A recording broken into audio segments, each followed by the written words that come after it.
The emergency tone cut the late night feed as Nora slammed her apartment door and pushed a strip of duct tape across the lock. Fear tightened her fingers as a thin recorded voice said, "Stand by for further instruction." Nora's dog scratched at the door with a low whine. She pressed her shoulder against the wood and listened for anything outside that might break the directive. Nora's first movement was practical. She flipped the small kitchen light, stuck the official directive to the refrigerator with a torn magnet, and checked the ring of keys on the frayed ring. Her hands moved fast. She checked the windows, shutting heavy curtains, then taped the peephole from the inside with a strip of clear packing tape. She kept moving because the directive had arrived mid-broadcast and because inertia felt safer than thought. The central problem was obvious in those concrete minutes. An active national protocol required citizens to lock, wait, and do nothing until told otherwise. Fear ruled every decision she made. Nora held the flashlight like a tool and not a talisman. She crouched and listened to the dog pad between rooms. The dog Milo pressed his body against her calf and whined again. Nora touched his flank, felt the rapid beat under fur. She whispered, "Stay, Milo." "Stay," her voice shook. The leash sat coiled on the hall table, next to the paper directive labeled with a seal and a time stamp. She did not remove the leash. The directive's header had a bold timestamp and a single instruction line, "Stand by, no further details." She moved toward the radio because the recorded voice had cut into every channel. The living room furniture made small shadows. Nora sat on the arm of the couch and adjusted the old analog headset she kept for static, heavy nights. The broadcast repeated. An emergency alert followed by an ongoing event marker and an authoritative safety instruction. In practice that meant do nothing, control Nora into the headset before she could stop herself. "This is Nora Harlow at Unit 5. What do we do?" There was only a click, a thin hum, and then the recorded loop again. Control's delivery was procedural, measured flat. The voice did not answer personal questions. The broadcast told her to stand by, to maintain personal safety, and to await a further command. Nora counted her options. There were few. She tapped the radio, tried a second frequency, then a third. Each attempt returned the same loop. Nora's fear shifted into a brittle doubt in the next minutes when the hallway lights flickered and a neighbor's motion-activated lamp went dark without sound. She moved to the door and pressed her eye to the taped peephole. The corridor beyond was a rigid tableau. A figure stood at the far end motionless, and a cluster of people were frozen mid-step across the street, hands at sides, mouths half open. The sight changed her doubt into alarm. She whispered, Agent Calder," because she remembered his voice from earlier field inspections, then pulled the headset off and reached for the spare battery pack. The headset crackled as a new feed popped into the console. A field relay patched by an on-call inspector. A clipped voice said, "Nora Harlow, this is Calder. Are you sealed?" Nora answered, "Yes, I'm sealed. Something out there. People not moving." Her sentences were short, clipped with urgency. Agent Calder arrived 20 minutes later, though 5 minutes felt like an hour in Nora's chest. He knocked once, then again, and because the directive allowed field inspectors limited access, he waited while she opened the door a crack and slid the security chain. Calder's figure filled the threshold, a broad silhouette in an issued tactical coat with the muted red insignia. He kept his hands visible and his voice steady. "Nora Harlow." "Calder, show me the seal and the directive on the fridge." "Step back from the door." Nora stepped back. She let him examine the tape and the printed directive. Calder's nods were slow and precise. "You followed the instruction." "Good." The exchange felt like an inspection rather than a conversation. Nora's doubt shifted into anger at the protocol for asking her to do nothing while the world moved outside. "Nora, Agent Calder, someone is outside. They are walking people like they were furniture. What do we do if they come here?" Calder's eyes flicked toward the peephole. He kept one hand on the radio clipped to his chest and another at rest at his side. "Do not open the door." Calder answered. "Do not call out. Keep to the seal. I'll report back to control." Calder's voice held a tired professionalism. He moved down the hall to check other doors and then came back with a small, improvised relay box. "We can patch and override for a direct line," he said, "but only a brief patch. If control's feed allows it, I'll try to break that loop long enough to issue a conditional order." Nora watched as he assembled the relay with gloved hands. The hope of action replaced some of her anger with grim determination. Control received degraded field reports while speakers in the broadcast room hissed. The control operator checked a stack of directive sheets and pushed a worn lapel microphone toward his mouth. His voice was the same flat, measured register heard in the looped broadcast, but now it had an added layer of attention. "Incoming field data, control to Calder," he said. "Patch through your relay, send visual, keep calls brief.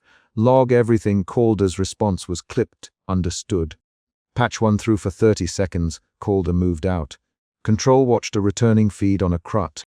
The image was scratched and interlaced with static, but the feed showed sidewalks of frozen people and a distant silhouette guiding them.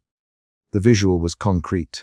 Hands frozen on bicycle handles, a child mid-step with a shoe hanging loose, a woman stiff at a bus stop. Control did not offer interpretation. He annotated timestamps, wrote entry codes in his censored notebook, and tapped the console. In Nora's building, Calder returned and said, "Control saw the pattern on the street. It's not random. They move only while others stand still." Nora pressed her palm to the door wood as if it could anchor her. "Then why are we told to stay inside? Why not fight?" Calder answered, "Because the directive avoids confrontation. We document and contain. That is our protocol." Nora's voice rose a fraction. "Contain what?" Calder kept his tone low. "He contain information. Limit exposure." Nora's frustration hardened into a new fear, the fear that the protocol was a barrier between her and help.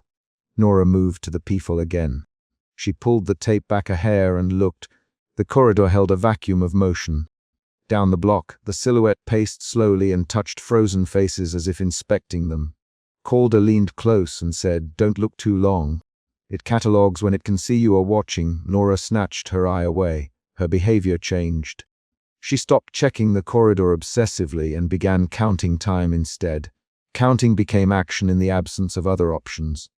A sudden external event broke the measured rhythm of containment. Calder intercepted a burst of static carrying an unmasked page from a notebook spliced into the feed. The page showed crossed-out directive lines and a handwritten notation. "Levels incomplete, missing instruction 7. The feed blurred, then a sensor band scrolled over the lines. Calder swore under his breath and said, "Control, are you seeing this?" Control's reply was a pause followed by log entry. "Continue relay." No unauthorized dissemination. The leak suggested a hidden failure. Nora's doubt recoiled. Now she suspected omission instead of simply malfunction. Nora demanded, "Agent Calder, what does missing instruction 7 mean for me?" Calder's hands tightened on the relay box. He answered, "It means we don't have the full plan. It means we operate on partial orders and hope. It means risk." Nora's reaction turned from doubt into a cold, organized fear that produced immediate action. She removed a strip of tape from the peephole and covered the door chain with both hands to steady it. "Then tell me precisely what you will do." "Tell me now." Calder looked at her and then at the corridor. The next external event arrived as a quiet removal. The neighbor across the hall, Mies. Ray's had been sealed with the same tape Nora had used. Nora had heard Mies Ray's humming earlier and had imagined the woman knitting inside. Now the hallway light showed only an open door and a chair tipped on its side. A smear of ash fell like powder on the carpet outside the apartment, and a small patch of displaced fiber lay by the threshold. Nora stepped forward and touched the rim of the neighbor's door knob with gloved fingers. The knob was warm but empty. Her immediate action was not to peer inside. She followed the directive. Calder called for documentation and placed evidence tags. "Nora, Ms. Reyes is gone." Calder opened his notebook and wrote. He looked up and said, "Seal the unit, tape the door, log the loss." "Control must log it." The exchange was brisk. Nora's relief at following orders was minimal. The action produced a new, quieter fear that arrived as resignation. She taped the neighbor's door shut with gloved hands and then sat on the floor, back against her own door, while Milo curled into her lap and shivered.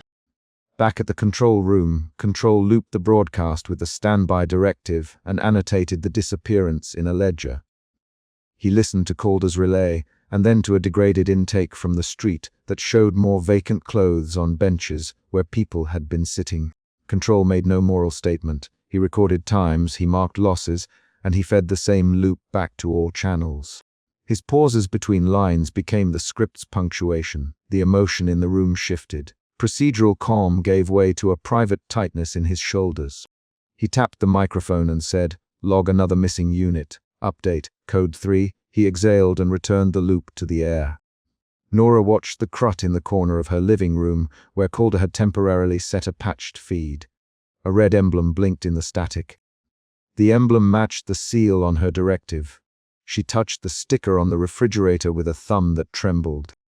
She felt the weight of obedience, and that weight shifted into fatigue, an emotional shift from fear to numb compliance. She rose and moved to the hallway again. The building was quieter than before. People still stood frozen in the street beyond. The silhouette had moved closer to the block's end. Calder argued with Control through the relay for a different approach. "Control, we can open one corridor and move residents to a central shelter under guard." Calder, "We can keep watch and not rely on a looped command." Control's response was terse. "Unapproved, hold current directive. Do not initiate secondary movement." Calder shot back in a faster exchange. "Control, we have missing instructions. We cannot act on incomplete orders." Control's reply, "Document and await." The exchange included rapid lines, 3 quick back and forths before Control reasserted the loop. Nora overheard the dispute and stood in the doorway with her hand on the sealed neighbor's door knob. That argument created a mini cliffhanger when Calder, out of protocol, reached for Nora's keys and said, "Nora, let me lead one guided exit. Let me take Milo and you to the stairwell for 10 minutes while I mark the building." Nora clutched the keys. She hesitated. The directive's language was strict. The relay recorded the hesitation. The scene paused. Nora's internal calculus measured obedience against an urge to act. Her fear sharpened into a decision point. Agent Calder, if we leave we break standing order. If we stay, people vanish. If they take one more neighbor, we never know." Her words were short. Calder answered, "Nora Harlow, follow me. Step outside only if I say so. I will not risk you alone." He offered a rapid plan. 3 steps, a visual sweep, return immediately. The exchange contained 5 quick lines as both argued with logics and promises. Nora's choice became action. She picked up Milo's leash and secured it to his collar. They moved in silence through the corridor. Calder kept his hands visible and checked exits before each door. He nudged open his radio and patched a short feed to Control with the relay. For 30 seconds, the control room allowed direct visual. Nora, Calder, and a dog moving toward the stairwell. For 30 seconds, they were active and alive. The direct feed showed their faces, and for that brief interval, the silhouette had paused at the block's end and turned its head as if listening. The pause was an external event that changed the pattern. When the 30 seconds ended, Control cut the patch abruptly and returned the loop. In that slice of time, a neighbor 3 doors down had left a radio playing, its speaker hanging between static and music. When they returned to the corridor, the neighbor's doorway showed an empty chair and a pair of knitting needles stuck into a cushion. Calder checked the entry and then sealed the neighbor's door. He looked at Nora and said, "We did not save them. We only moved risk." Document it. Nora's action was to sit and write her account on a spare directive sheet. Her handwriting was tight and precise. The chapter's climax arrived with a quiet removal in the middle of the night. While Calder argued with the relay and Control looped standby, a soundless absence occurred. A child in an upstairs apartment rocketed from motion to gone without any noise. The child's toys lay on the floor in a scattered pattern, and a single small shoe rested on the stair landing. Nora reached for the shoe and held it with 2 fingers. The shoe was warm. She smelled detergent and a trace of baby powder. She put the shoe back and closed her fist over it, then let go. Calder documented the scene with gloved hands and assigned evidence tags. We catalog this as removal without forced entry. We log the last known feed time." Nora stood and did what she had been trained to do. She sealed another door, updated a directive sheet, and placed a numbered sticker on the corridor wall. Her motions were mechanical but deliberate. The emotional shift after the climax was from adrenaline to a clinical exhaustion that made her fingers ache. Control in the control room watched the final feed and looped standby once more. He removed a censored notebook entry and typed a new code. The crut in his booth glitched and showed the red emblem forming in the static. He tapped the microphone and repeated the directive on schedule. His pauses were longer now. He had logged multiple losses and an incomplete instruction set. He recorded each event without commentary. Nora sat on her apartment floor with Milo between her knees. Calder stayed in the hallway, hands on his radio, and reviewed his notebook. We document, we seal, we wait, Nora answered. We also count. We write names down and time. She spoke the names she had written. Ms. Reyes, Unit 3. The child on the 3rd floor. Mr. Alden, Unit 8. Saying names was action. Calder nodded and added entries. In the final minutes, a patched feed showed a faint figure moving down the block while the crowd remained rigid. Control's voice played the directive for the loop, and the emblem sharpened at the center of the crut. Nora folded her directive and put it in the pocket of her cardigan. Calder taped the neighbor's door one last time. The broadcast looped and Control logged another missing unit. The chapter closed on a precise, situational beat. Nora rose, walked to the door, and pressed a numbered seal across the neighbor's tape while Calder read the seal number into his radio. The field technician's radio died mid-report, the carrier collapsing into a single, brittle scream of static that filled the tenement stairwell. Control felt suspicion the way a technician feels a failing wire, immediate, precise, and unwilling to be ignored. Agents had followed the stand by directive across the city for 10 hours. The central problem was simple and visible: citizens frozen in place, doors shut, public spaces occupied only by those who would wait. Control's suspicion drove his hands faster across the console. He needed acknowledgments.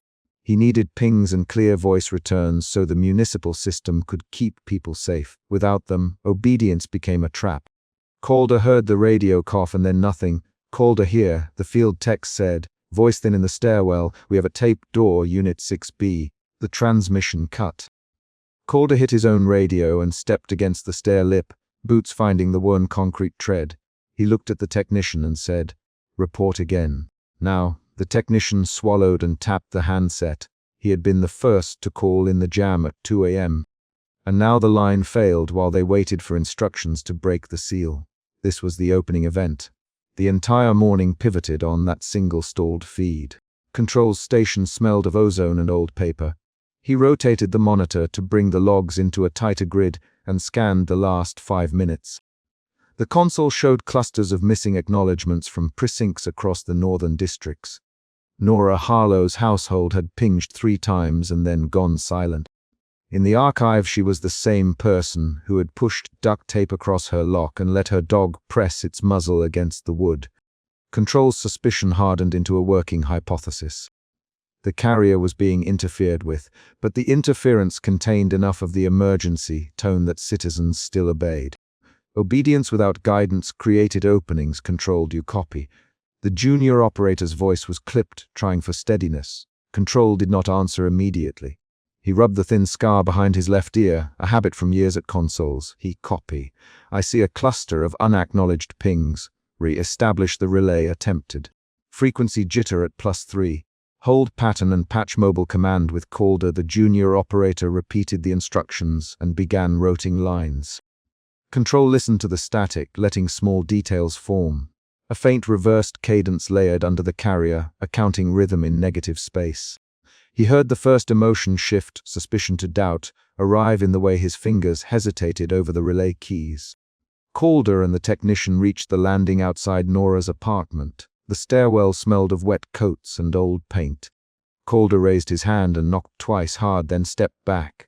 Nora's voice came through the door, close and breathless. Agent, she said. Her voice carried the obedience Control had catalogued in earlier logs. She repeated directives at home, taped the notice to her refrigerator, and told the dog to be quiet.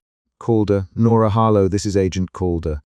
Open the door for protocol inspection. Nora set her shoulder and pulled the tape away in a measured movement that matched the stand, by directive's cadence. Nora opened the door with one hand and kept her other on the knob. She held a small flashlight and the family locket at her throat, fingers resting on old metal. Agent Calder, she said. I followed it. I locked everything. I waited. Her sentences were short and steady. Each clause revealed more than a confession. Each clause revealed compliance and fear grafted together. Calder's voice softened in reply but stayed procedural. Show me the entryway, he said. Nora stepped aside. The dog sat by the wall and would not look away from the door.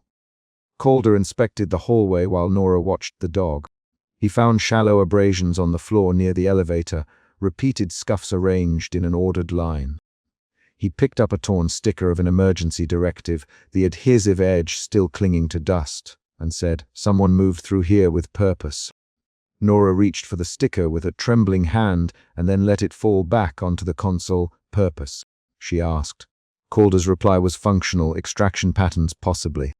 Not random disappearances at that moment. Control's logs flagged another missing AC, and the junior operator said, "Control, we have a reversed carrier detected under the emergency tone." Control's doubt hardened into a different shape. Methodical concern. Control patched the mobile command line to Calder. Calder, we have unauthorized layering under the carrier.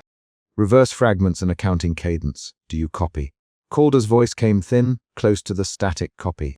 "I read a sequence in apartment 3 on the 3rd floor." The feed clipped. The junior operator's hands shook as he attempted a relay. Control ordered, "Patch live monitoring to tenement stairwells. I want audio and video where available. Record every anomaly." He pressed his palm flat on the console, feeling the low hum and the small vibrations of analog machinery under his hand.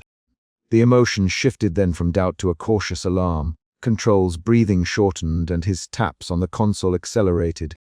Calder moved through the building, asking residents to step away from windows and to remain in their instructed positions while an inspection team cleared the lobby. He approached a cluster of citizens gathered on the sidewalk, hands folded, heads bowed, obeying the stand, by command down to the spacing between them. Calder moved back into the shelter. Now a woman in the cluster, an older resident named Martin, answered, "We cannot. We will wait." Calder tried to reason. Martin, the protocol allows for movement when directed for safety measures." Martin repeated the municipal directive phrase by rote and refused to move without the broadcast's new instruction. Calder's annoyance grew. He exchanged a rapid handful of terse lines with his inspection team. "We need to move them," he said. "We need to break the queue physically if the broadcast won't." The team hesitated at the edge of the crowd. Citizens stepped closer together as if proximity itself were comfort. Nora went back into her apartment and sat at the kitchen table. She lifted the directive from the refrigerator and smoothed the corner with one finger. She repeated the recorded tone in a low voice, the way someone might repeat a prayer to anchor themselves. Her dog pressed its head into her knee and whined with a soft, continuous sound. "Nora, they are to stand by." "I did it." Calder, still cataloging the abrasions, looked at Nora and said, "Nora, did anyone come to your door? Any sound outside?" Nora closed her eyes and answered, "There were footsteps once, like a pattern across the hall." The dog would not stop watching the threshold. Nora's admission was the first private detail that did not match the public record. It was a small reveal that changed how Calder understood her compliance. Control intercepted a new overlay on the carrier, a voice stream containing reversed fragments of directives and a steady, counting cadence layered beneath. The junior operator isolated the frequencies and played the reversed notes forward in slow motion. The reversed words formed a pattern. Numbers a monotone list, then silence. Control labeled the file and ordered copies sent to the evidence bank. The operator, run spectral analysis. Look for a source with matching phase drift. The operator replied, source traces to a mobile feed near the municipal shelter, but it keeps hopping. Control frowned and said, someone is spoofing our own protocol and using the stand by carrier to mask it. The room filled with a new urgency. Control's emotion shifted from alarm to a cold resolve. He needed to protect the population by any procedural means available. Calder organized a physical inspection team to approach the frozen cluster on the sidewalk. He knew the law and the directives. Force was discouraged, but lives were at risk. He to his team, we will move them in pairs, keep hands visible. No gestures that could be mistaken for aggression. A resident named Martin stepped forward and said, Agent Calder, we will not move without an instruction. Calder paused. He exchanged quick lines with his junior sergeant, then addressed Martin directly. Martin, if you refuse to move, I will record refusal and proceed. Do you understand? Martin answered, we understand the directive better than you do. The crowd's compliance hardened into a wall. Calder's team tried to pull back and then to slowly guide individuals out of the formation. The attempt created a standoff. The inspection team against the society's instruction. During the confrontation, Nora clutched her locket and slipped out of the shelter line to try to help a neighbor whose child had started coughing. Calder saw Nora and called, "Nora, stay put." Nora shook her head. Agent Calder, the child. Calder cut in. "Nora, that is an order. We cannot expose you all." Nora's face tightened. She stepped forward a single pace and then stopped, eyes drawn to the street. The dog tugged against her sleeve and then sat rigid, watching the open intersection. At that moment, the crowd thinned a fraction. Someone, an unnamed woman, stepped out of the frozen formation and walked toward the center of the intersection. The action was small and ordinary. A woman's foot left the curb, heel hitting concrete. That single motion became the mid-chapter minor cliffhanger. The woman moved 2 steps and then collapsed inward. The air around her seemed to concentrate, a narrow ring where the sound changed. Calder reached out with both hands and tried to grab her. He could not touch her. A hand reached through that fragment of air and drew her away with a swift, mechanical pull. Calder's radio squealed. He shouted into it, "What did you see?" The junior operator's voice on the line said, "Visuals show thinning of aperture. The feed lost full frames. We are recording." Calder barked, "Record and hold." "Hold all footage," Nora screamed, a sharp sound. "No!" She pressed her hands to her mouth. The crowd made no sound. They did not blink. Their obedience acted like stone. Control watched the feed come in as the woman vanished. He muted the room for a second and then ordered, "Lock this clip. Flag it as an extraction event." He ran the clip again at half speed. The frame showed slight horizontal tape jitter, a loop drop for 1 beat, and then a smear of light where the woman's torso had been. Calder's breath came out in a series of short exhalations over the line. She did not fall. Something pulled her through the air, Nora into Calder's mech. It took her like a hand reached through a curtain. Calder pressed his glove to his mouth and then pulled it away. "We will file a report. We will record it properly." Control felt a new shift, resolve to concealance, form under his professional posture. He feared that a full public disclosure would cause panic and more deaths. Calder wrote a short entry in his notebook with hands that refused to sit still. He put the date, the time, and a censored phrase. Subject removed by unknown aperture. He scratched lines through parts he could not legally relay and then closed the book. Control attempted a sanitized status update for the public carrier, but the feed degraded into a looping fragment of the emergency beep. The junior operator panicked and repeated, "Control, the carrier is looping. The emblem on the monitor is forming red in the noise." Control ordered, "Do not broadcast the raw clip.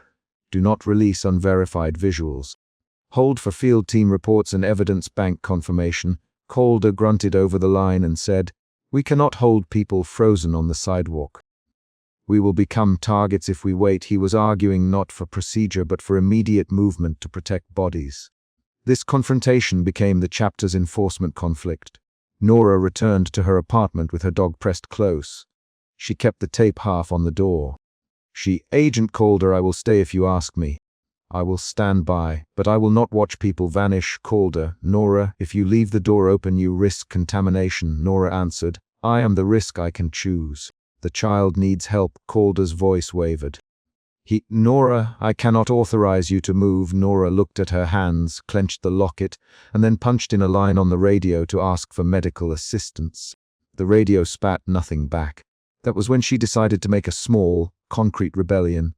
She eased the tape an inch and left the door that much ajar. The physical, strained breath she took became an emotional pivot, defiant care over blind obedience. Control tried a roting maneuver to run parallel carriers and identify the spoof. He fed diagnostic tones into the composite and triggered an automated tracer. The tracer latched onto a mobile feed near the municipal shelter, but hops in frequency kept it from pinning down a precise location. Control ordered a procedural sweep. "All mobile units converge on the shelter per Protocol Alpha. Do not engage unless signaled. Record everything." The junior operator repeated the order and started live patches. Control's hands trembled once and then steadied. His emotion shifted finally into a thin, steady determination.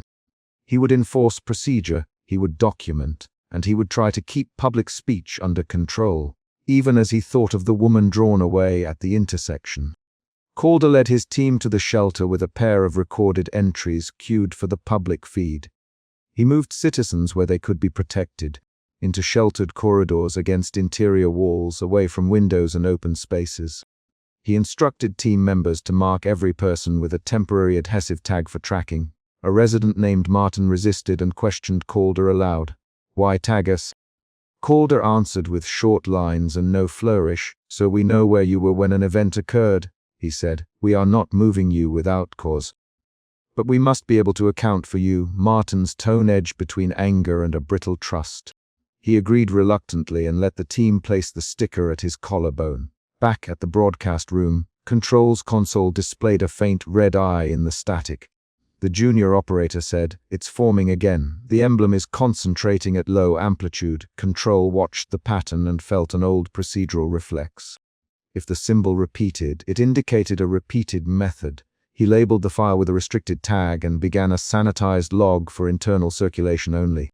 He typed, "Unauthorized overlay identified, possible tactical spoof, extraction pattern observed." He also wrote a separate private note to himself. "Keep Nora's file open. Do not let field teams remove her from site without clear orders." The private note was an act of personal care wrapped in official procedure. Nora left the apartment with the tape eased, dog at her heel, and moved toward the shelter to watch over the coughing child. She carried the family locket pressed to her palm. Calder saw her from across the hall and said, "Nora, you must not." She stopped and looked at him. "Agent Calder, I know what the directive asks of me. I also know what a child sounds like when they cannot breathe." Calder's jaw tightened. "Nora, then take the child and return. We'll record the path." Nora took the child, offered a bandage drawn from her kit, and wrapped the child's sleeve. She moved with deliberate, rule-aware care. She read the physical world for risk and chose to act. Her choice resolved a personal arc. She refused to let obedience erase responsibility. Control compiled final logs and prepared a truncated status update for public transmission that obscured the extraction detail and emphasized continued reliance on the stand. By directive, he knew the sanitation would be hard to justify to the field teams, but he also believed that revealing an extraction would cause more unregulated movement. He typed the outgoing message in short lines and then paused, feeling the weight of duty. The junior operator asked if they should append surveillance footage. Control declined. The operator, "Hold all raw footage. Send only sanitized status. Monitor for further spoofing. Await orders." He keyed send on the limited update. The carrier emitted the 3-tone emergency pattern, and then a clipped instruction aligned with municipal tone. The broadcast looped and thinned into static. In the final moments, Calder closed his notebook, tucked the censored pages away, and looked at Nora. "Nora," he said quietly, "if anything else happens, you call me immediately. Do you understand?" Nora put the child's hand into a volunteer's and nodded. "I understand, Agent Calder," she said. She slipped her locket back under her cardigan and then, with one measured movement, peeled the tape off the door the rest of the way and closed it gently, not sealing it fully. She left it slightly ajar at the bottom, enough for air, not enough for sight. Control watched the municipal crut for a final echo of the emblem. The red eye bloomed and then shrank into a patch of noise. He keyed an encrypted line to a trusted archive and sent copies of the raw extraction clip with heavy redactions for internal investigators. He also flagged Nora's record for protective custody should she request relocation. He did not broadcast that. He turned the relay back to passive and said aloud once, and only to himself, "Stand by for further instructions." The console's backlight flickered, and a looping static tone began to swell as the room's low-frequency drone took hold. Nora's door clicked softly in the background. Calder's bootsteps receded down the hall. The chapter closed on a single, concrete beat. A crot snow resolving into a faint, scented red emblem while Control sealed the evidence folder and the municipal carrier dropped into silence.